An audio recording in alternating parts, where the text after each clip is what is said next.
Hello. Hey, man. Derrick Reimer. I don't know where that southern accent came from. Yeah, I don't know either. It just popped up out when I hit record. Yeah.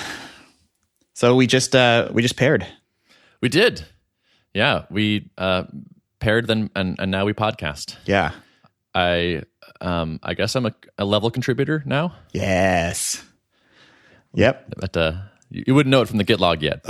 Actually, your handle is already in there because I think we paired on nice. this like when I was prototyping stuff months ago, and so you are actually in the Git history. Sweet. Yes. Love it. Yes. And even if I weren't, apparently Level is now officially open source. It is. Yeah. I kind of just dropped that out there publicly, very quietly this week. And I guess like GitHub is, I kind of forget this, that it's sort of a social-y platform. So it has like 22 stars now. I think people just kind of saw it in their timeline that it probably said like Derrick Reimer open sourced this, and then people started like starring it or whatever. So that's been kind of fun. I already have gotten some pull requests, if you can believe that. That's awesome. Yeah. One of the guys, his name is Devin, that I talked to actually in the Level interview process. He started submitting some PRs, and then I looked at his profile, and he's actually like an Elixir contributor. So he kind of knows a thing or two. And Nice. You helped set up Dialyzer, the static analysis awesome. thing. And yeah, so this is like the power of open source. Totally. Like paying off already. That's kind of amazing. Yeah. It's been great. Open source and customer interviews and an audience and all of that are now combining. Yeah. It's like worlds colliding. It's great. The other thing I did this week was last Tuesday. We're recording on a Saturday, so about 5 days ago. I was sitting around and decided to just record myself building a level feature in the evening and throw it up on YouTube and see if people like it. And so far, it's been like really positive reception. It's gotten like 600 and something views. I got 64 people subscribed to the Level channel now on YouTube. Nice. So, yeah, I think that could be a good channel. I mean, as I suspected, I think folks really like to see behind the scenes stuff, and they like to, I guess like it's a testament to, you see examples like this with, what's it called? Like Twitch or something, where you can watch other people play games. Like, 100%. I think it's a sort of similar, like voyeuristic kind of like draw to like see how other people do it. So Totally. yeah. I mean, it's I find, so I've watched people play games on Twitch, and it's relaxing in a way that playing the game isn't. Yeah. Where it's like, I'm interested in seeing, and you can see people that are good, like really good doing it. So like, it's like interesting to watch an expert do a thing and pick up on their habits and see what they're doing. And you're like enjoying the game through them. Yeah. Vicariously. Yeah, and I think programming it totally works that way too. So I'm not shocked. Well, and I hope it like helps break down like maybe like break down imposter syndrome too. Like I don't know, I was kind of flubbing around a little bit and like with searching docs and like I'm not any more special than anyone else, and I always have to consult docs. So like I think it helps to like just like the real world experience of programming and sharing that around. If I can contribute to that, I feel good about that too. So yeah, totally. I'm into that as well. Yeah. Also, like, so we just did this. We did another session together, and you spent a lot of time explaining stuff to me. And so it's just like, yeah, it turns out like people just don't know stuff. Like it's new technology, new things. You have to start from nowhere and get the basics. Right. Yeah. And you asking me questions made me like having to justify like, well, why did we do it that way? And then it's kind of like, actually, there's a better way. And we arrived at a better solution a few times, which was cool. Like we came out with, I think, clearer code as a result of sort of the newcomer questions of like, I haven't really seen much Elixir code, but like this looks curious to me. Sure. Yeah. Nice like fresh eyes situation. Yeah, totally. Well, I enjoyed it. I think people will like it. I think it struck a nice middle ground of productive programming, but also lots of talking about what the concepts were. Yep, totally. Like I feel like I understand GraphQL and Phoenix a little better now. So awesome. That's awesome. Good. Yeah, so it seems like a win all around, I think. But yeah, I was very psyched to see you release that thing, the first session. Yeah. And like sending it out to your list, and it's just I think you're doing all the right things as far as like working in the open and taking advantage of the fact that like you're developing this thing and your audience is developers, and so you can make content for them by building this thing in the open. Yep. that's just like take that advantage. Yeah, I feel like I've hit on something like a powerful thing, which is just sharing as much as possible. And it's not like I invented this, like I don't know, Basecamp's been talking about, it's like selling your byproducts, or selling, quote unquote, selling your byproducts. Right. And they did this through blogging when in the early years, and that's been a powerful channel. But I think like just kind of leveraging all the networks and places to share stuff, I think is going to be a really good like growth channel. And a good way to like just provide value to people. I mean, that's, I think some of the most effective marketing or just getting people kind of on the boat is by providing value to them. And it seems like people are getting value out of these videos and stuff. So, right. Yeah. And like I think you're putting value in the bank. Yeah. Like social capital and value. Like, so maybe when you launch, these people will sign up, or maybe not, but 10 months from that, when you launch, they'll be like, I have learned a ton from Derrick, and we're looking around at tools for X. Yeah. I should totally look at this at least. This should be something we evaluate. Yeah, I think I'm like inadvertently doing branding right now. Like building, like you said, putting capital in the bank, and so I hope it pays off. Right. And you're also demonstrating good habits in that you're not getting interrupted by things as you're working. I on the last video, I accidentally left push notifications on for text messages, I think, and I don't know if like a notification came on the screen or if you could just hear my phone. No, it's just the dings. Okay, but so someone remarked that kind of in a funny way on Twitter, like, hey, you may want to like silence your notifications if you're building a anti-distraction tool. Yep, that's fair. Fair point. Yep. Yeah. So, you seem in good spirits. Are you doing well in this solo doing stuff thing? Yeah, I think I'm overall, like on the mental side, feeling better now that I'm beginning to build a little bit. I think it was difficult going through the phase of I'm only like when my sole job was just to do the interviews and talk to folks and try like not to build things prematurely. That was tough for me. I did. And I'm also like I'm one who gets headaches, like stress manifests itself as headaches. And I was definitely like for a period of 2 weeks having pretty debilitating cluster headaches, what they're called. Not a classic migraine, but like it affects half of my like one side of my face, and they'll wake me up in the middle of the night, so it'll impact my ability to sleep. And they tend to come in cycles. Like I get them usually for a bout of 2 weeks once a year, but I think they can be triggered by like latent stress. And like as soon as I left Drip and went fully on my own, I started to get these headaches periodically. And so that was a little rough, like just not running on little sleep, and then it sort of compounds on itself. Like you get stressed out, like, am I going to get a headache today? And then you're stressed about getting a headache. And then, all of that kind of impacts your ability to be productive.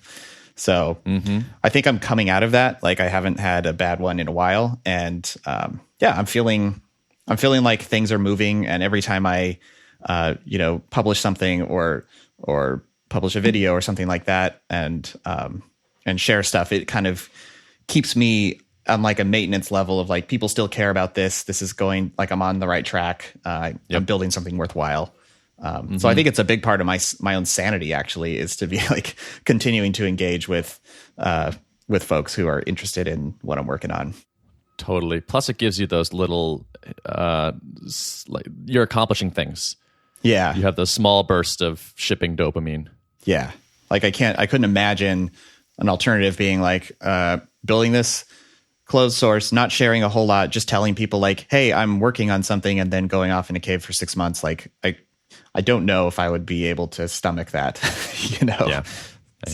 So yes, I'm in good spirits, and I'm feeling good that I think the validation phase has been really valuable. I have a few more calls left. I'm almost through the whole backlog of them, and they have sort of, I think, diminished in their marginal, like new information gathered. And at this point, like if someone tells me something that I haven't heard before from anyone else, then it sort of signals to me that like it may be a minority sentiment, because if all the other 30 people haven't mentioned the same thing. But I think I mentioned this last time, like still pattern matching and getting, additional votes in favor of a certain pain expressed is good. And I'm still getting some just building the relationships with folks, I think, is the biggest value at this point. Yeah, totally. Nice. So do you have a next sort of big milestone in mind? That's a good question. I think I definitely want to keep establishing a cadence of how frequently I publish things and figure out the balance of, because I do run slower when I'm recording myself building a feature or pairing on something. It is a little slower than just programming in anger on my own. For sure. And writing, I have update blog posts. I want to continue the building level series on my blog. And that stuff takes time too. So I think I need to get in a groove first and figure out the balance of where I'm allocating my time. But yeah, next big milestone. I don't know what that would be actually. I need to figure that out. The one I'm curious about is when, I noticed that you are making GitHub issues. Yeah. For Level, and I find myself wondering how long until you can use Level to track the work on Level. Yeah. I think that's a great first product milestone is to start dog fooding it, as they say. Right. Yeah. And you and I aren't very much coordinating on it, but we did pair today, and so it's if I had a thought, how long until I could post a message in Level land and be hey, have you considered X? Yep. No, that would be, I think, a great getting to that step would be, if it's usable for me internally, I think as soon as I can get there, the better. Totally. Yeah. And it feels like that will help you focus the initial set of features. Yeah, I've started. So I think that I'm going to start using GitHub issues just to kind of track steps, tasks coming up on my list of to-dos. I obviously have hundreds of to-dos to even get to that point because I'm breaking things into small chunks. But I think I want to deliberately not dump them all into GitHub issues. I want to keep that place pretty pristine and a sane, small, short list of things to do in the near-term future. But I think it's going to be cool to sort of track that work out in the open too, so that anyone who's kind of following the open source progress can just go and check in on the progress and see how it's going. Yeah, that's very cool. Yeah. Let's see. One other update too is I actually teased this on the pairing recording, so you guys should go watch that. But I've basically finalized the logo for Level. Been working with Steve Shoger, and I'm really happy with how it turned out. So we're still might end up tweaking some of the colors a little bit, but I think we're definitely in the ballpark of where they will end up. So it's interesting what a psychological thing that is to have a logo. Yeah, totally. And I have actually a question. So for you, get your hot take on this. I've been trying to figure out what the domain will be, where would the online home be for Level, and ideally I would have consistency across all channels. So I would like a unified domain and handle to use on GitHub and Twitter and YouTube and maybe a .com, and if ideally it would be the same everywhere, I think. And I was brainstorming with some friends yesterday, and one of the ideas that came up was Level Teams. And I was able to secure levelteams.com. I secured the Twitter handle, Instagram handle, GitHub handle. So Instagram. I mean, just in case. Yeah, why not? You gonna take selfies while you're writing it? Hey, I don't know. Figure out something to share on that channel. Sure. Why not? So, but what do you think? What's your take? I like it. I hadn't actually thought about Level as an adjective when you told me the name of it. I was thinking Level, I guess it's I was like, it sounds cool. It's short. It has a nice feel to it. But I hadn't thought it's there's an adjective behind that word that implies things that you want this product to cause teams to be. Yep. And so throwing it in front of a noun helps clarify that for me. But right. I'm into it. Okay. And I mean, it is a tool. It's a tool for teams. So it's saying this is, Yeah. It's funny because having previously founded GetDrip, I imagine you're aware that whatever you throw in that URL is going to be your semi-official name. Yes. And, get level was not available anyways, but I was like, I am so over the get modifier. Like, yeah, totally. Yeah. Yeah. No, I think that makes sense. Actually, I think it's solid. Okay. I dig it. I would say the only knock on it to me is that it sounds like there's level and then there's level teams. Yeah. Because some apps have like a Teams variant. Right. And I mean, it's like Microsoft's Slack competitor is called Microsoft Teams, but I don't think there's any kind of dicey trademark. Like Teams is it's a English word, like, Yeah.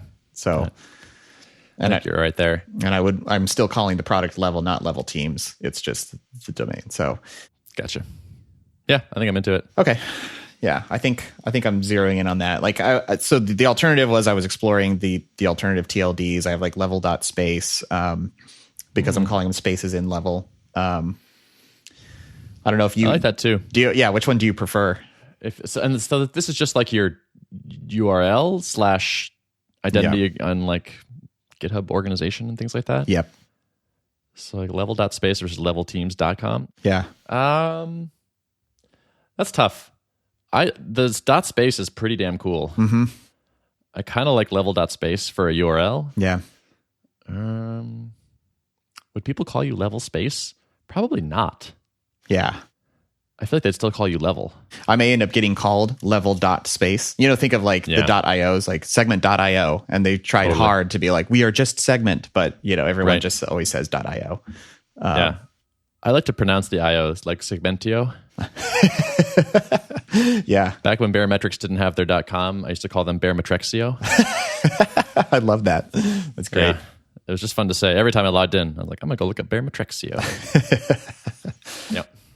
I don't know. I think level.space is just such a cool URL. I did too. Yeah. I think it's cooler than levelteams.com. Mm-hmm.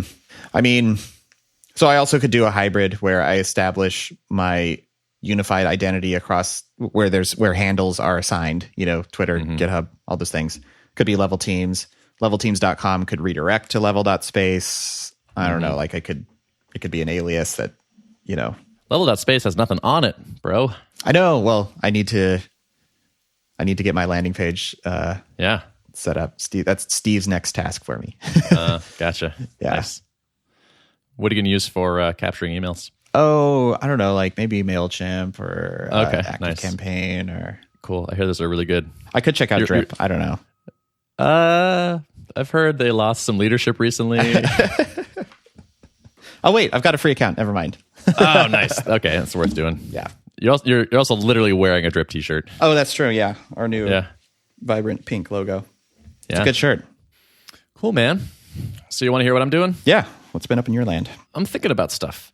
So we've been doing some retros at work, which actually hadn't been happening. And I was like, hey, we should do retros. And people were like, all right.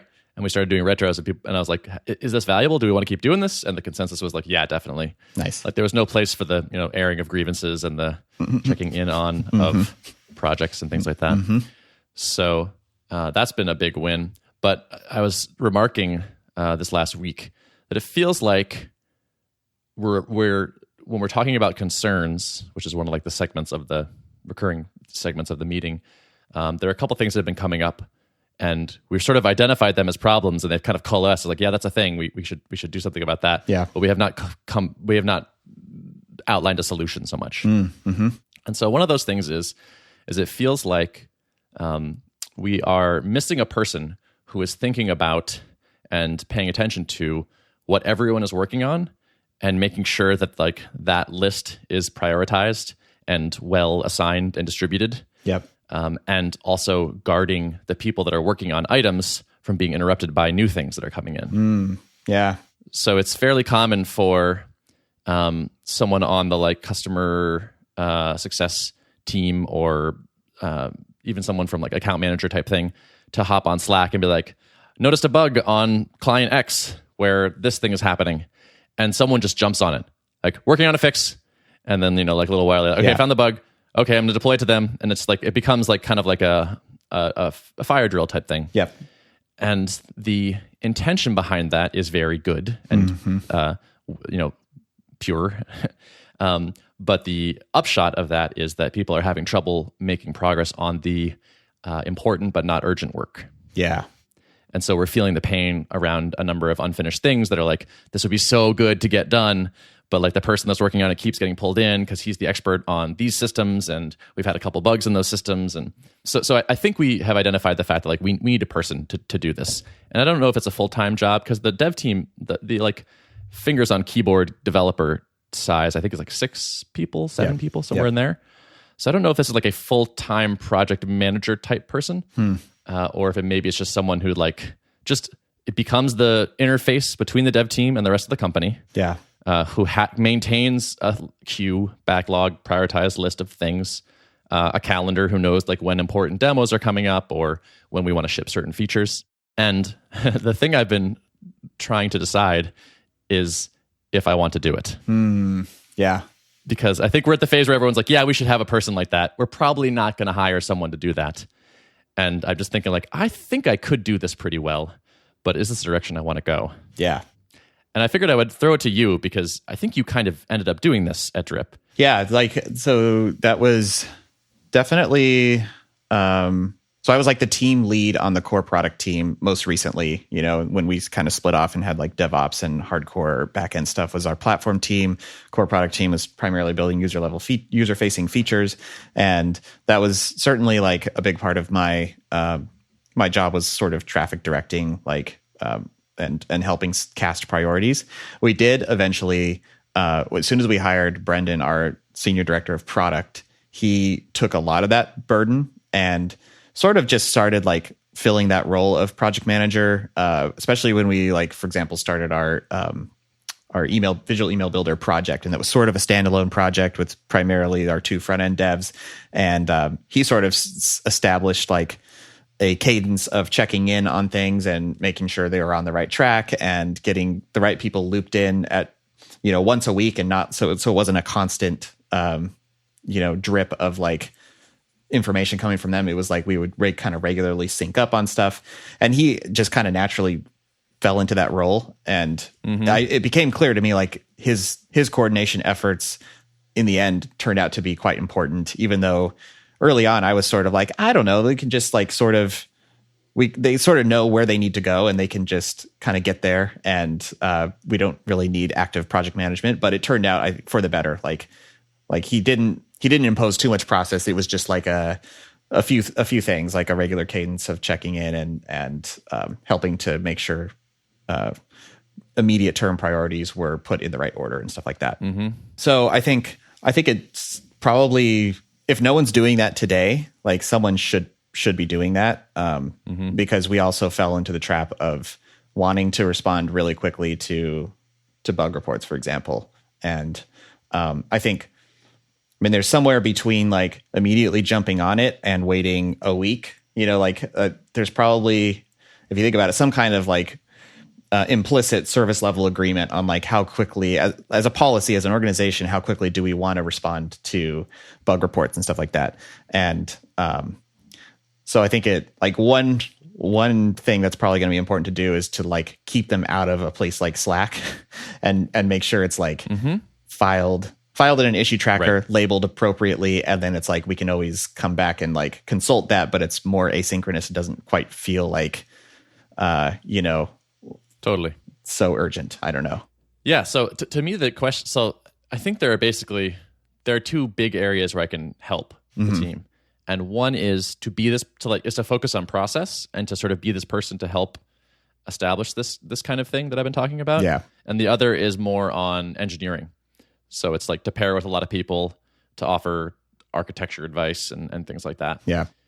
And I'm trying to decide, like, do I want to take on the former at the expense of some of the latter? And I don't actually know, like, is it a fantasy to assume like, oh, maybe I could kind of do both? Yeah. Or it's like I spend only part of the time thinking about the work prioritization and talking to other people and whatnot, and I spend some of the time pairing and writing code myself.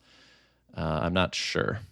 Yeah, I think it depends on how, like, what's the volume of I guess, bug reports or things that would kind of be interruptive, like I need to get this filed right away. Like, do you feel like you could like say I'm going to spend a few hours in the morning doing this stuff, and then like afternoons I'm going to only code, or vice versa? I think the volume is not too crazy, such that I could do that. Yeah. And also, like, some of these bug reports are coming in via Slack, like when it's a little bit more like this thing is kind of on fire. But people also are already somewhat trained and familiar with filing GitHub issues. Yeah. So they're just like, here's a bug I noticed on whatever. Here's some screenshots. Let's try to fix this. Yeah. So I don't think I would need to be in full interruptive bull mode. Yeah. All the time. Yeah. Yeah. So I think it's possible it's a part-time thing. I think it is too. Like, as long as, like, I think you have to establish some of those like expectations as an organization on how that information flows. And I think like organizations that aren't super diligent about that end up having a project manager type person who's just constantly being interrupted all day long, and information is just being thrown at them, and they're having to file the actual tickets. They're having to just like field all the incoming stuff. But if people if enough process is put in place where it's like people understand where to put things and they don't have to go tap a person on the shoulder, that person being you, then I think it's totally doable as like a part-time thing. Yeah, I will for sure. I mean, I would definitely not do this if I couldn't establish some sort of queue that stuff would go into that could later then be processed. Yeah. And yes, interruptions are fine if it's urgent, but in general, we'll use it this process. Yeah. So I have a question. Who's is there somebody who's like figuring out what features get built next? Like, is there someone directing the product roadmap? Yeah, I'd say that's flowing from the CEO mostly. Okay. He is in touch with a lot of clients. He is still very involved in the sales process. Mm-hmm. And so the roadmap is mostly coming from him. Got it. And so like if there's, that's one other thing to think about too is like you guys as a team have a finite amount of time to allocate towards feature development versus like bug maintenance or whatever. So then like, I guess figuring out what the expectations are organizationally on, like what is the policy around fixing bugs versus and letting that delay features versus not. Totally. Right. And that's not being explicitly discussed. Yeah. And so that's like part of the issue right now. Yeah. Is that like features are not getting shipped super fast, partly because we spend a lot of time getting interrupted. Yeah. And so we keep saying that at the retro. And it's like, well, yeah, okay, that is the problem. Now what? Right. So I've been saying like I've started switching to saying I feel like we need some sort of queue / some sort of person to help prioritize these various things, and that's still not quite doing anything either. Yeah. And I haven't gone to the point where I've said I guess I should just do this. Right. But so I'm trying to decide if I want to say that or if I want someone else to do it. Well, and I think as long as you have the support of your boss effectively of like, this is what I'm taking on. This is the cost of me taking this on, but we need it. Yeah. And is that cool? And that's a good way of thinking about that. Yeah. Because it will harm your productivity somewhat because it'll take, even if it's a couple hours a week. That's a couple hours a week, so. Yep, for sure. And I would say we have some process issues and we also have some engineering code quality issues. So it's not like the code is already an A+ and I could just focus on process and we'll be in the clear. There's a fair amount to do on both sides, I think. So it's tricky to figure out like what's the best thing for me to focus on? Yeah. What's the thing I want to focus on? Yeah. So, but we'll see. I'm going to keep thinking about it. Yeah. But hopefully not too much longer. I'm leaning towards just sort of trying it. Mm-hmm. Just like let's do an experiment. Let me explicitly take these things on for a little while and see how it works for everybody involved. Yeah, I feel like that's probably the best way to approach it rather than just thinking about it. Yeah. Yeah. Yep, totally. Let's bias towards action, Yeah. Cool. Well, thanks for the feedback. Yeah, you bet. All right, we got to wrap up. We both got stuff going on. Yeah, let's wrap it. Cool. Show notes? Show notes are at artofproductpodcast.com. Awesome. Good talking to you. You too, man.